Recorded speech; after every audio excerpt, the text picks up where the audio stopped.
young women from Canaan: Adah, the daughter of Elon the Hittite, and Oholibamah, the daughter of Anah, and granddaughter of Zibeon the Hivite.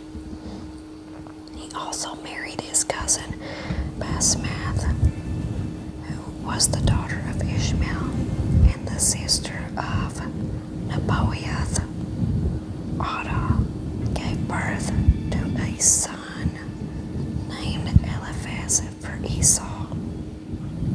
Basemath gave birth to a son named Reuel. Aholibamath, sorry I butchered that name, Aholibamah gave birth to the sons named Jeush, Jalam, and Korah. All these sons were born to Esau in the land of Canaan.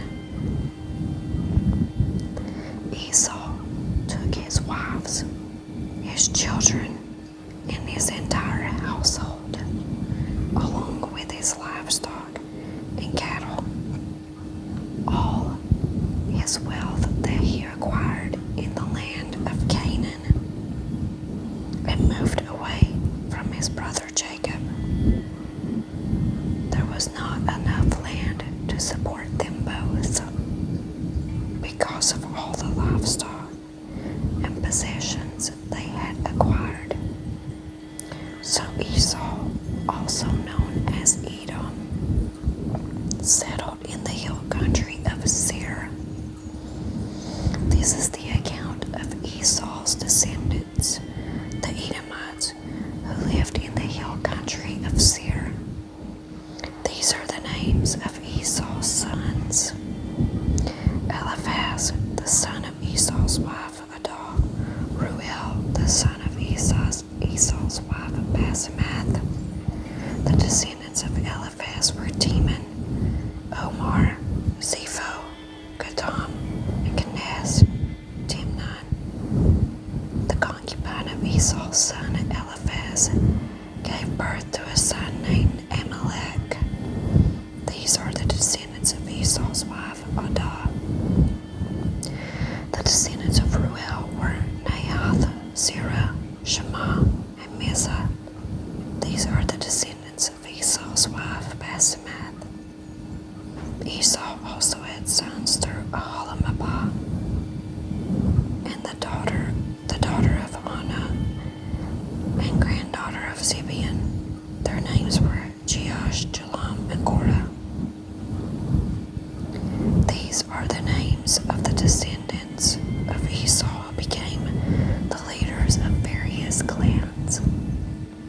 The descendant of Esau's oldest son, Eliphaz, became the leaders of the clans of Teman, Omar, Zepho, Kenaz, Korah, Gatam, and Amalek.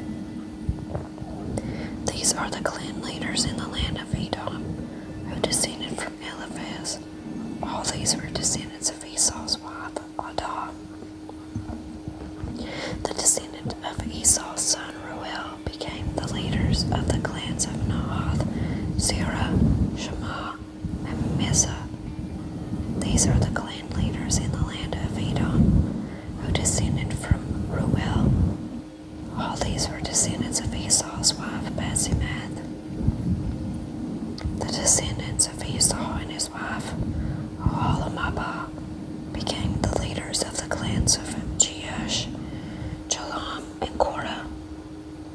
These are the clan leaders who descended from Esau's wife, Aholibamah, the daughter of Anah. These are the clans descended from Esau, also known as Edom, identified by their clan leaders. These are the names of the tribes that descended from Seir the Horite. They lived in the land of Edom: Lotan, Sheba, Zibeon, Anah, Dishan, Ezer, and Dishan. These were the Horite clan leaders, the descendants of Seir, who lived in the land of Edom. The descendants of Lotan were Ori and Iman. Lotan's sister was named Timnah. The descendants of Shobal were Alvan, Manahath, Ebal, Shapho, and Onam. The descendants of Zibeon were Allah and Anna. This is the Anna who discovered the hot springs in the wilderness while he was grazing his father's donkeys. The descendants of Anna were his son, Dishon, and his daughter Ahalimabah. The descendants of Dishon were Himdan, Ishban, Ithran, and Karan. The descendants of Ezer were Bilhan, Zaphan, and Achan. The descendants of Dishon were Uz and Aran. So these were the leaders of the Horad clans: Lotan, Shobal, Zibeon, Anna, Dishon, Ezer, and Dishan. The Horad clans are named after their clan leaders who lived in the land of Seir. These are the kings who ruled in the land of Edom before any king ruled over the Israelites. Balan, son of Beor, who ruled in Edom from his city of Dinhabah. When Bela died, Jobab, son of Zerah from Bozrah, became king in his place. When Jobab died, Husham from the land of Temanites became king in his place. When Husham died, Hadad, son of Bedad, became king in his place and ruled from the city of Avith. He was the one who defeated the Midianites in the land of Moab. When Hadad died, Samlah from the city of Masrekah became king in his place.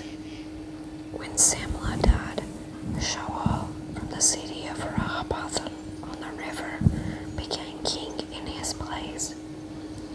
When Shaul died, Baal-Hanan, son of Akbor, became king in his place. When Baal-Hanan, son of Akbor, died, Hadad became king in his place and ruled from the city of Baal. His wife was Mehatabel, the daughter of Matred and granddaughter of Mezahab. These are the names of the leaders of the clans descended from Esau, who lived in the places named from them: Timnah, Alva, Jahath, Ahalbamah, Elah, Pinon, Kenez, Teman, Mibzar, Magdiel, and Aram. These are the leaders of the clans of Edom, listed according to their settlements in the land they occupied. They all descended from Esau, the descendant of the Edomites. Moving on to chapter 37 about Joseph's dream. So Jacob settled again in the land of the Canaanites, where his father had lived as a foreigner. This is the account of Jacob and his family. When Joseph was 17 years old, he often tended his father's flock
actually think you will reign over us?"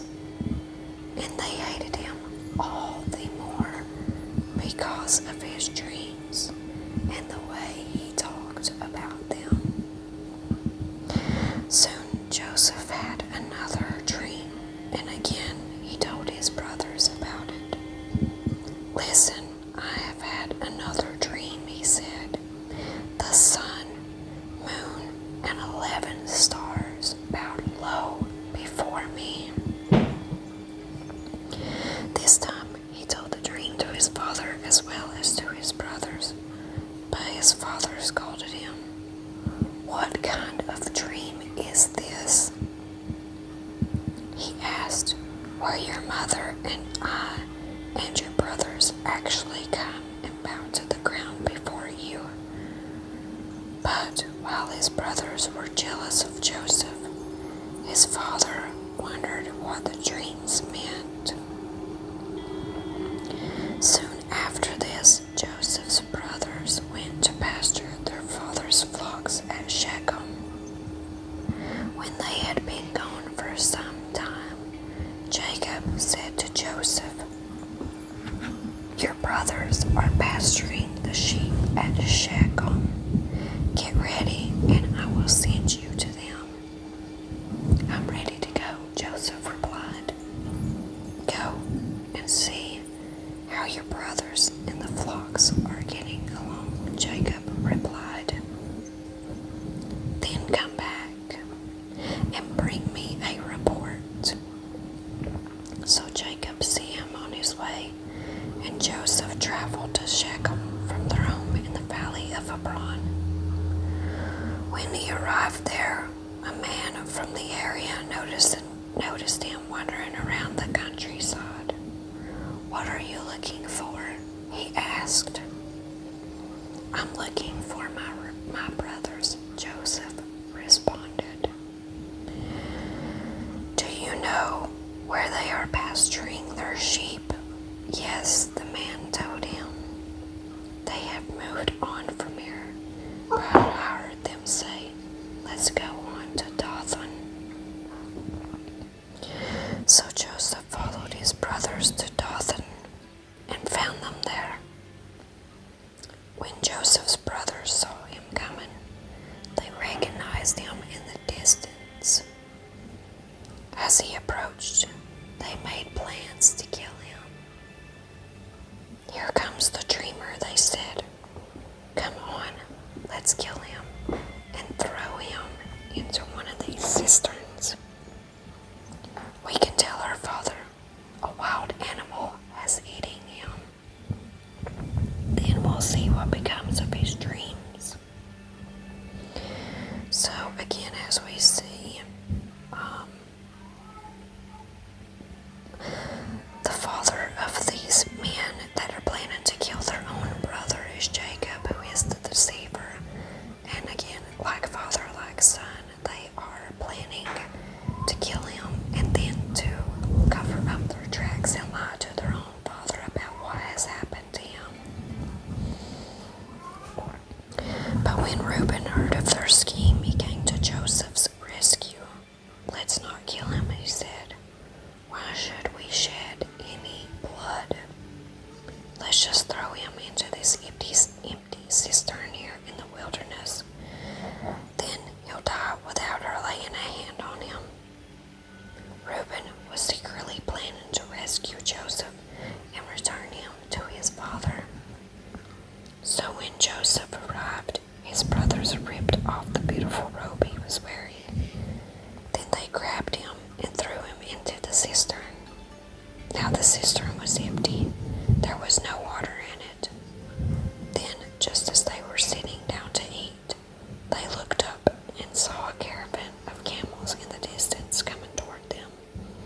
It was a group of Ishmaelite traders taking a load of gum, palm, and aromatic resin from Gilead down to Egypt. So this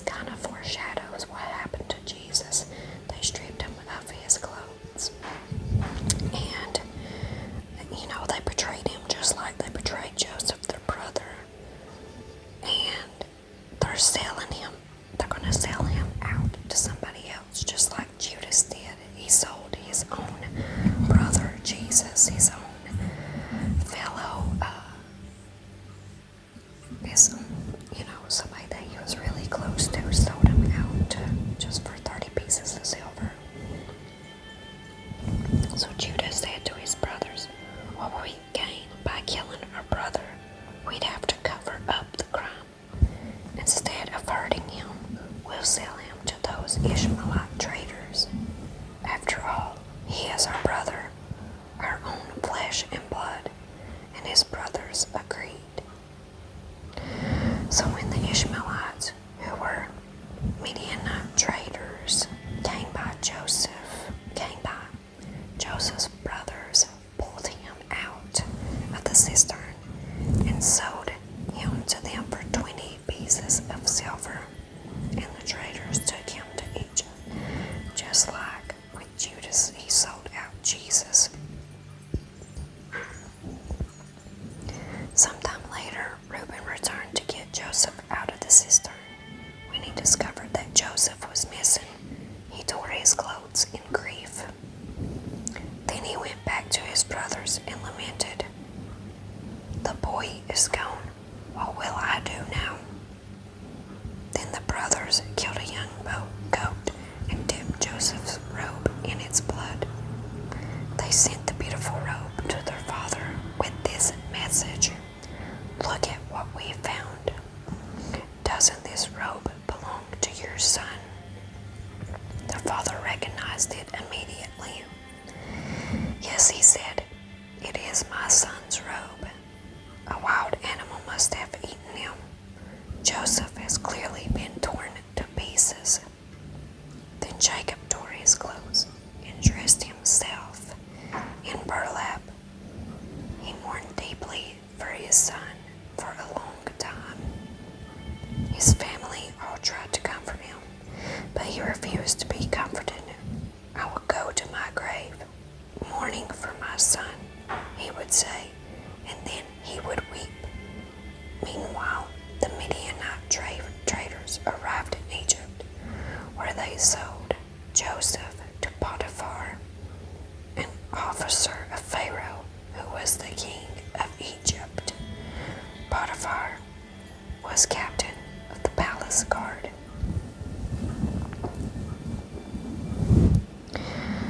I'm going to read this little note here on reframing Jesus, and this is going over Genesis chapter 37 through chapter 50. Joseph is a forerunner to Jesus. The story of Joseph is in many ways a prelude to the story of Jesus. Joseph, the privileged son of Jacob, also called Israel, is stripped of his royal coat, bears the consequences of his brother's sins, and yet is eventually lifted to a seat of honor, just like Jesus. He rules with wisdom and godliness, offers forgiveness to his brothers, and saves his family from drought. It is through Joseph's action that Israel becomes a mighty nation and eventually returns to the land through which God will bring redemption to the world. Jesus, the only Son of God, is stripped of his royal robe, bears humanity's sin, and yet is eventually lifted to a seat of honor, just like Joseph. His role is characterized by wisdom and godliness. He offers forgiveness to sinners and saves people from eternal thirst. It is through Jesus' actions that redemption is brought to the world. What other similarities can you find between the accounts of Joseph and Jesus in this Bible? Well, we will read further on next time that I make a video. We will find out some more similarities